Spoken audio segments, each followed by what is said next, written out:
டேய் மச்சான், என் வண்டி கொஞ்சம் வாட்டர் வாஷ் பண்ணி குடுறா. மச்சான் காலைல இருந்து நிறைய வண்டி வாட்டர் வாஷ் பண்ணி ரொம்ப டயர்டா இருக்குடா, நீனே பண்ணிக்கிறியா? மச்சான் என் ஆள் கூட கொஞ்சம் வெளியே பண்ணா, ட்ரெஸ் எல்லாம் அழுக்காயிடும்டா. டேய் நான் இன்னும் சாப்பிடவே இல்லடா, ரொம்ப பசிக்குதுடா.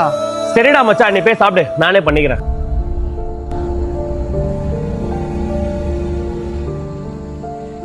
ப்ரோ வண்டி வாட்டர் வாஷ் பண்ணணும் ப்ரோ.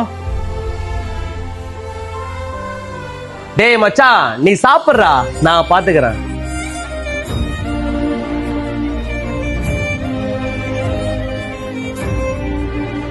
இந்தாடா மச்சான். டேய் மச்சான் சட்டை வேற அழுக்காயிடுச்சடா, எப்பறம் வாழை பார்க்க போவ? மச்சான் என் ஆளை இன்னைக்கு இல்லைன்னா நாளைக்கு கூட பாத்துக்கலாம்டா. இன்னைக்கு நீ பசியோட இருந்த, உன்னை நான் சாப்பிட வச்சு உன் பசியை நான் போக்குனல, அந்த சந்தோஷமே எனக்கு போதும் மச்சான். நம்ம கிட்ட எந்த ஒரு விஷயத்தையும் எதிர்பார்க்காம நம்ம கூட இருக்கவங்க தாங்க உண்மையான ஃப்ரெண்டு. இந்த மாதிரி ஃப்ரெண்டு உங்க லைஃப்லயும் இருந்தா இந்த வீடியோல மறக்காம உங்களை அட்டாக் பண்ணுங்க.